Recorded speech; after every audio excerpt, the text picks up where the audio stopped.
मेरे प्यारे छात्रों, आज हम कक्षा 7वीं के हिंदी विषय का 7वां पाठ जहाँ चाह वहाँ राह यह पढ़ने वाले हैं।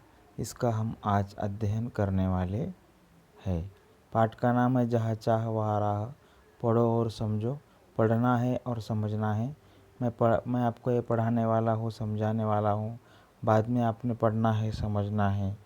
अनुराधा मोहिनी जी द्वारा यह पाठ लिखा गया है। बहुत ही सुंदर और अच्छी सीख देने वाला यह पाठ है। अनुराधा मोहिनी जी का जन्म 21 सितंबर 1961 में नागपुर, महाराष्ट्र राज्य के नागपुर इस जिले में हुआ। उनका परिचय। अनुवाद के क्षेत्र में अनुराधा मोहिनी जी ने अमूल्य योगदान दिया है तथा आपने अनुवाद, विविध पारिभाषिक कोशों की निर्मिति में सहभाग, वैचारिक एवं ललित पुस्तकों का संपादन किया है। प्रस्तुत कहानी में लेखिका ने संकल्प शक्ति और उसके समुचित क्रियान्वयन से असंभव काम को संभव करने की प्रेरणा दी है। देखिए, संकल्प शक्ति और समुचित क्रियान्वयन जब हम करते हैं तब असंभव काम भी संभव हो जाता है। संगठन में शक्ति होती है, ऐसा कहा गया है। उसी का परिचय इस पाठ के माध्यम से अनुराधा जी हमें देना चाहती हैं। यहाँ पर दिया हुआ है, बताओ तो सही स्वयं किए हुए कार्य घर में, विद्यालय में, परिवेश, त्यौहार के समय आप कौन कौन से कार्य करते हो, या आप बता सकते हो। घर में आप कई कार्य कर सकते हो खुद से ही, अपने ही हाथ से पानी लेना, अपने ही हाथ से ज़रूरी चीज़ें लेना। विद्यालय में आप अपने चीज़ों को बराबर अपने बस्ते में, अपने बैग में रख सकते हो। परिवेश स्वच्छ रखना ये आप खुद से ही कर सकते हो। त्यौहार के समय अपने माता को ज़्यादा परेशान न करते हुए खुद से ही कपड़े पहनना, अपनी देखभाल खुद से ही करना, ये बातें आप कर सकते हो। तो चलो छात्रों, अब हम आगे जाएंगे। ये संबा गांव के पाठशाला की घंटी बजी। गांव का नाम क्या था? ये संबा गांव में एक पाठशाला थी। उस पाठशाला की घंटी बजी। धुआंधार बरसात हो रही थी, जोरों की बारिश हो रही थी। वर्षा के कारण प्रार्थना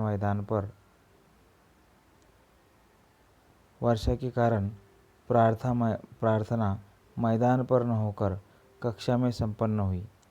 मैदान गीला हो चुका होगा बारिश की वजह से, वर्षा की वजह से। तो क्या हुआ बच्चों? प्रार्थना मैदान में हुई क्या? नहीं, वह कक्षा में हुई। उपस्थिति लेते हुए गुरुजी ने देखा कि आज कक्षा में बहुत कम विद्यार्थी वहाँ पर थे कक्षा में। आज इतने विद्यार्थियों के अनुपस्थित रहने का कारण क्या है? ऐसा प्रश्न अध्यापक द्वारा, गुरुजी द्वारा पूछा गया। उन्होंने विद्यार्थियों से पूछा, वही नाला गुरुजी। सबने एक स्वर में उत्तर दिया। देखिए, वही नाला, उसी नाले की वजह से आज हमारी कक्षा में कम छात्र आए हैं, कम विद्यार्थी आए हुए नज़र आ रहे हैं। ये संबा गांव के ठीक बीच से एक नाला बहता था। ठीक बीच से क्या बहता था? एक नाला बहता था। गांव की बस्ती नाले के एक तरफ थी, पाठशाला और एक खेत दूसरी तरफ थे। देखिए, गांव की बस्ती एक तरफ थी, पाठशाला और खेत दूसरी तरफ थे। बहुत ही दुर्दशा थी।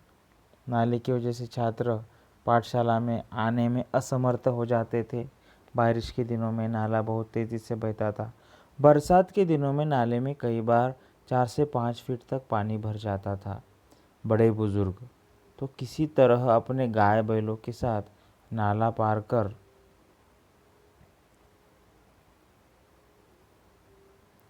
खेतों में चले आते, किंतु पाठशाला आने के लिए नाला लांघना विद्यार्थियों के लिए संभव नहीं था। बड़े बुजुर्ग खेतों में किसी तरह चले आते थे, किंतु पाठशाला आने के लिए नाला लांघना विद्यार्थियों के लिए संभव नहीं था। विद्यार्थी आयु से छोटे थे, कद से छोटे थे, इसलिए वे नाला लांघने में असमर्थ हो जाते थे।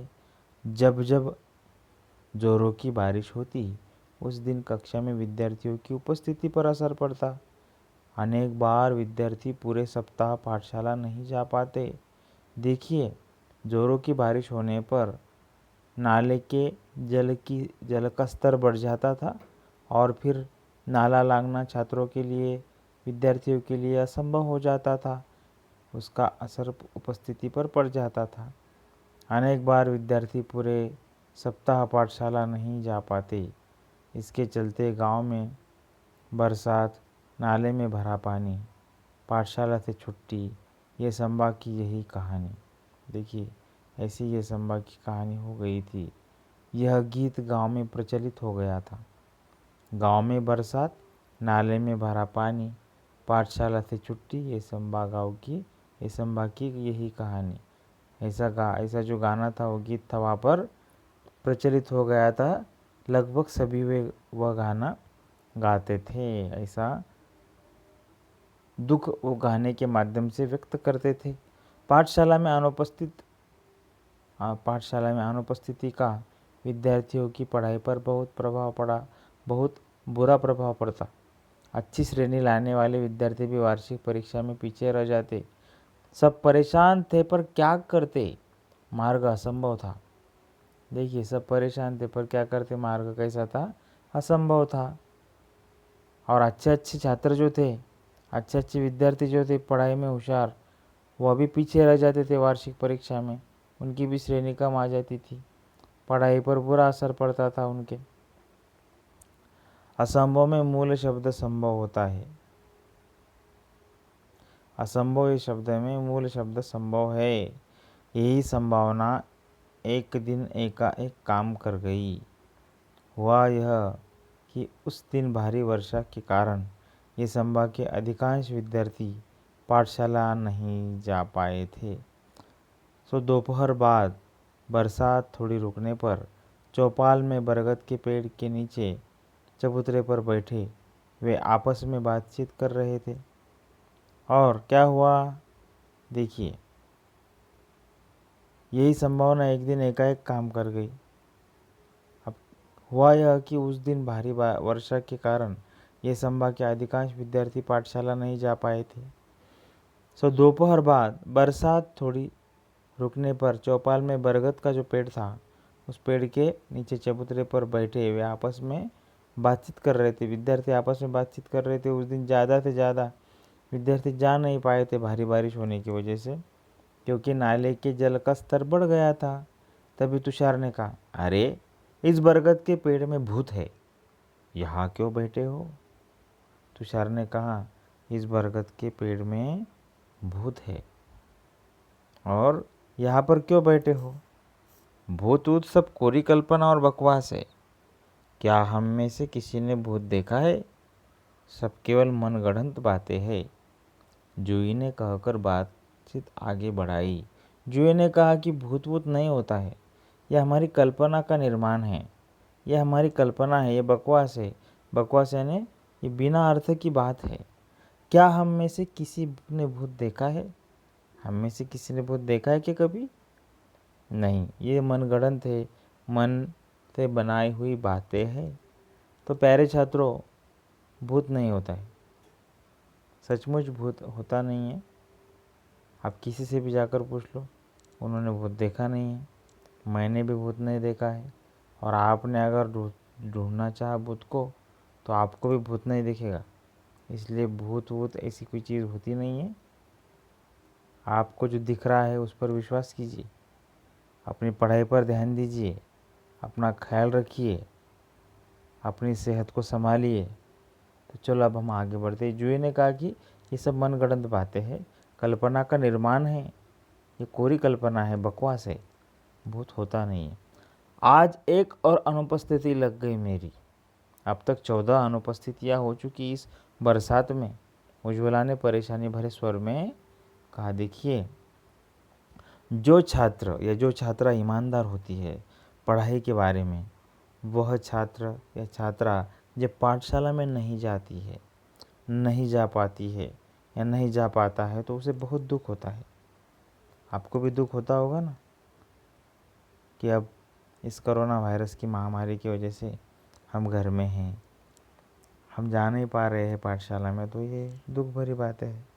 तो चलो हम प्रार्थना करते हैं कि जल्द से जल्द कोरोना महामारी ख़त्म हो जाए और हमारी पाठशाला फिर से शुरू हो जाए, फिर से पढ़ाई हमारी कक्षा में शुरू हो जाए, फिर से खेल के मैदान पर हम खेलें, फिर से हम एक दूसरे से अपनी बातों को कहे, अपने सुख को दुख को बांटे।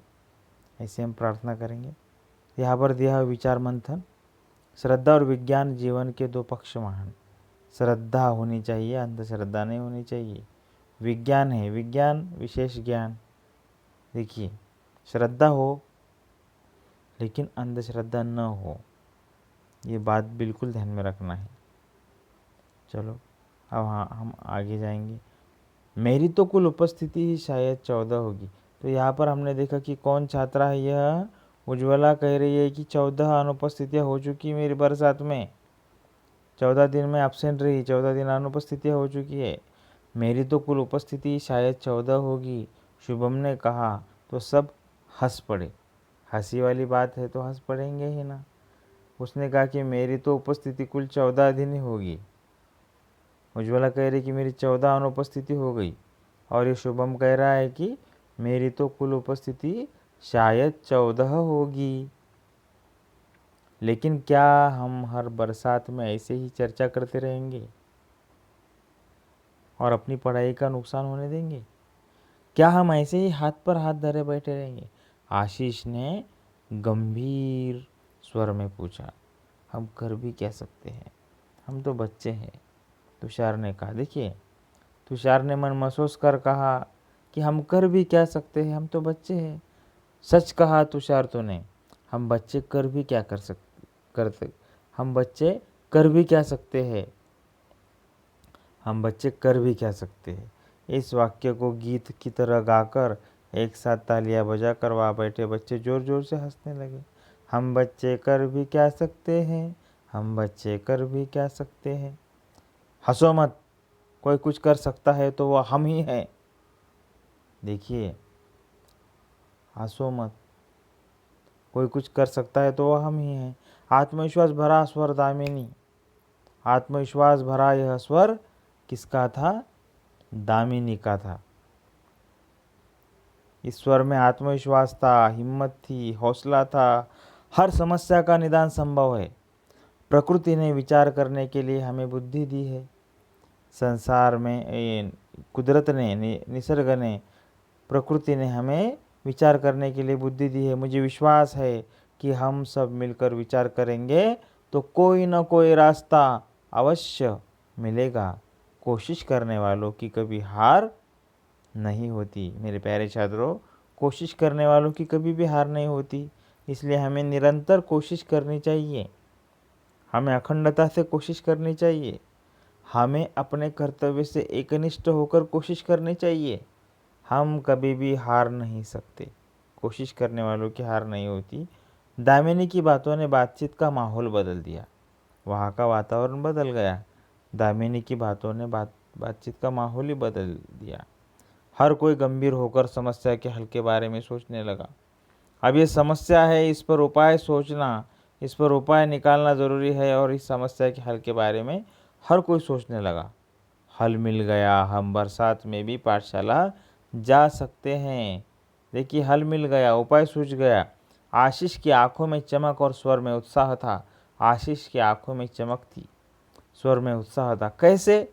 सबने एक साथ पूछा। सबने एक साथ आशीष को पूछा कि भाई कैसे हुआ ये, कैसे तुम कह रहे हो कि अब हल मिल गया? हम नाले पर पुल बनाएंगे। पुल? मित्रों के, हम नाले पर पुल बनाएंगे। पुल? मित्रों के स्वर में आश्चर्य को भांपकर आशीष ने आत्मविश्वास पूर्वक उत्तर देते हुए कहा, हाँ पुल। विज्ञान की पुस्तक में हम सब ने पुल की जानकारी पढ़ी है। जब कभी शहर गए हैं, बड़े बड़े पुल देखे भी है।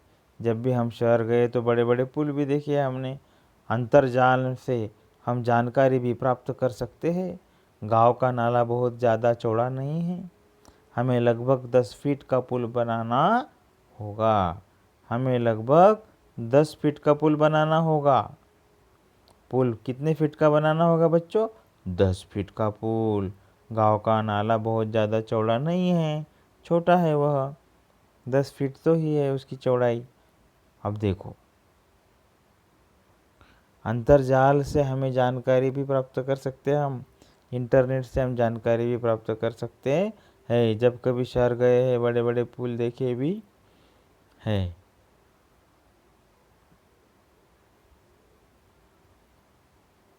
पुल बनाने का विचार जंगल की आग की तरह ये संबा गांव में फैल गया। सबको जानकारी हुई मिली। ये संबा गांव के लोगों को यह विचार, पुल बनाने का विचार जंगल की आग की तरफ फैल गया। हर व्यक्ति इस विचार और विद्यार्थियों के हौसले की प्रशंसा कर रहा था।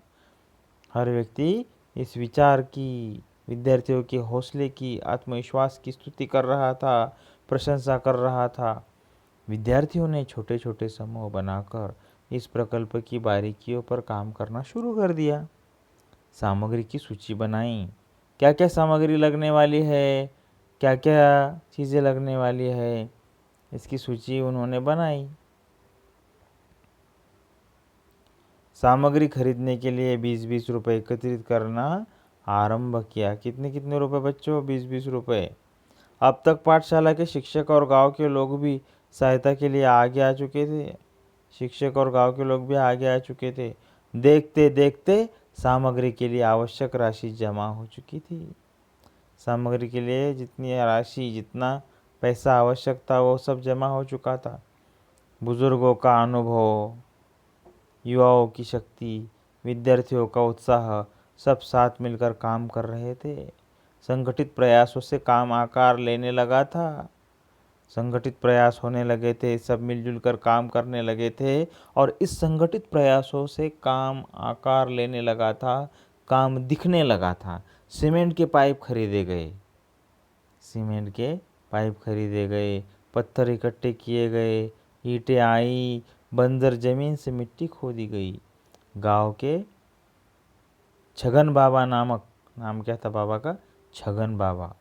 छगन बाबा नामक एक बुजुर्ग ने प्रचुर मात्रा में रेत उपलब्ध करा दी।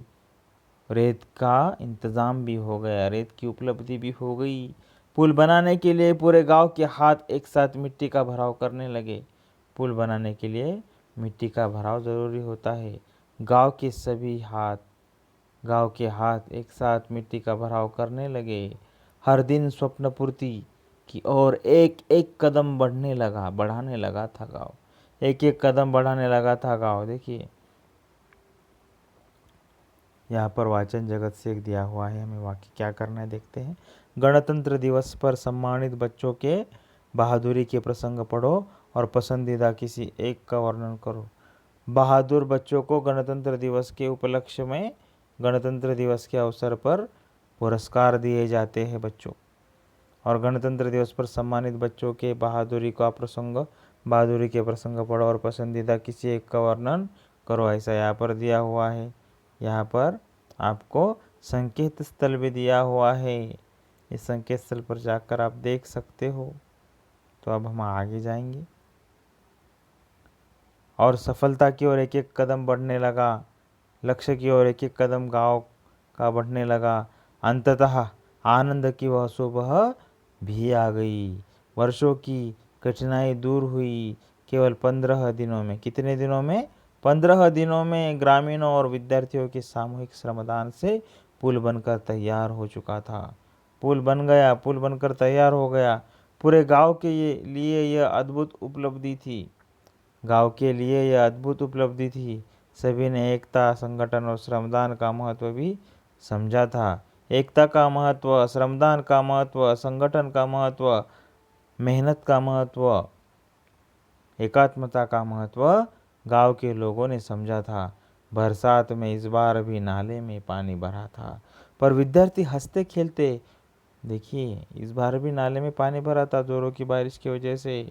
उसका स्तर, जल का स्तर बढ़ गया था।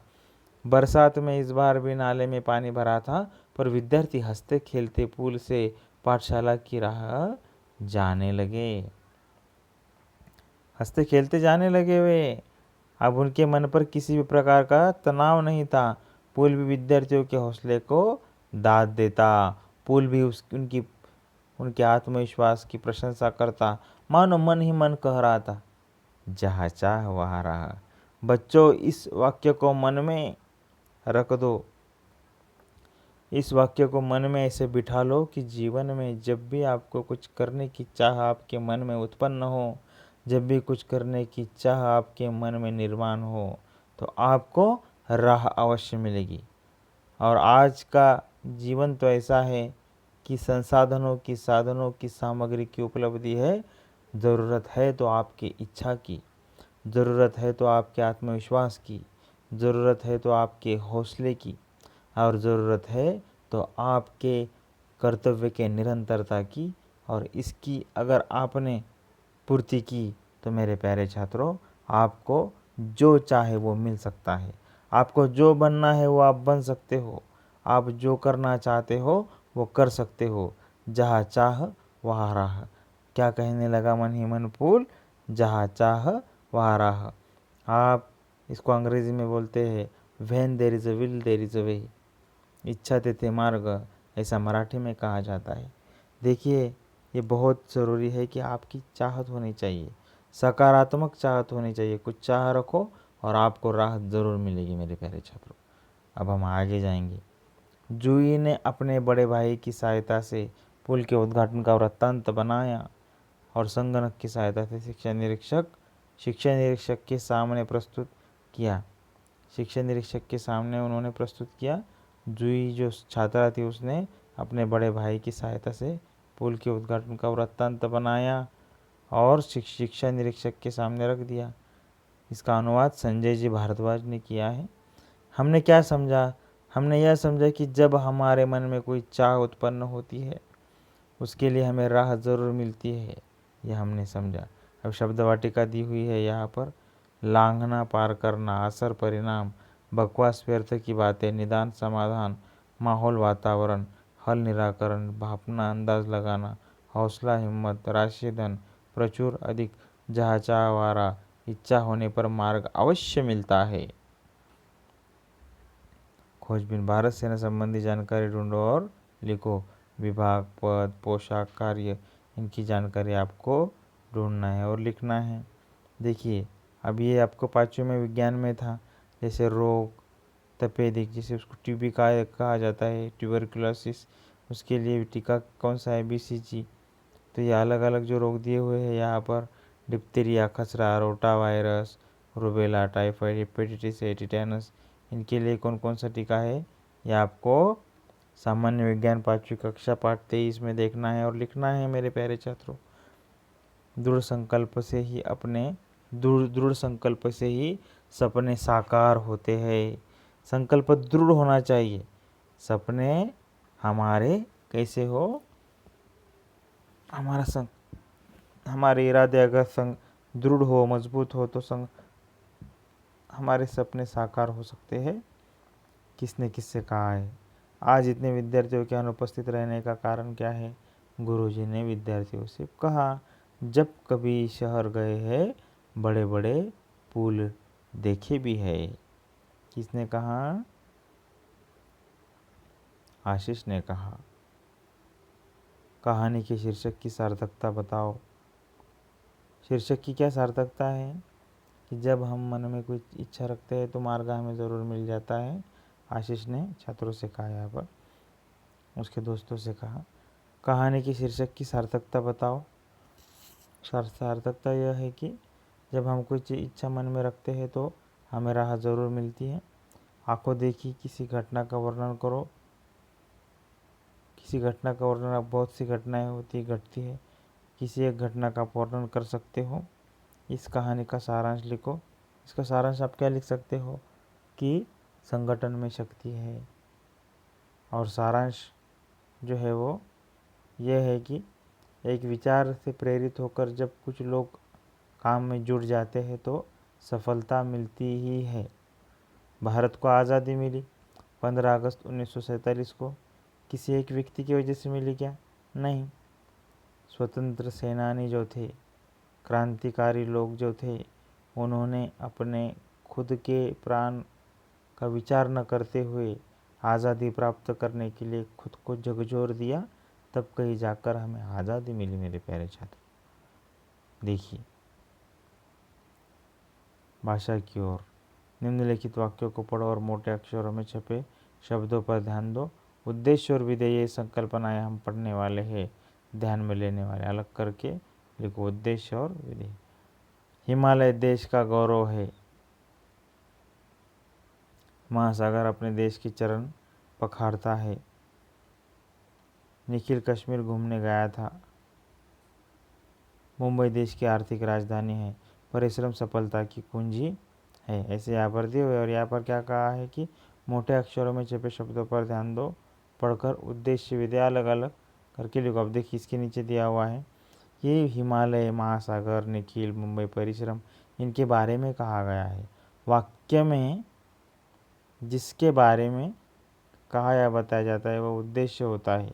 इसलिए क्या है, हिमालय, महासागर, निखिल, हिमालय, महासागर, निखिल, मुंबई, परिश्रम, ये उद्देश्य है। और ऊपर के वाक्य में हिमालय के बारे में क्या कहा गया है? देश का गौरव है। महासागर के बारे में अपने देश की चरण पखारता है। निखिल के बारे में कश्मीर घूमने गया था। मुंबई के बारे में देश की आर्थिक राजधानी है। परिश्रम के बारे में सफलता की कुंजी है कहा गया है। उद्देश्य के बारे में जो कहा गया है वह विधेय है। क्या है? विधेय है। जिसके बारे में कहा जाता है वह क्या होता है बच्चों? उद्देश्य होता है। और जो कुछ कहा जाता है, जो कुछ बताया जाता है उसे विधेय कहते हैं। इसलिए इसका आपने अच्छी तरह से अध्ययन करना है। उद्देश्य जिसके बारे में कहा जाता है और जो कुछ कहा जाता है वह विधेय।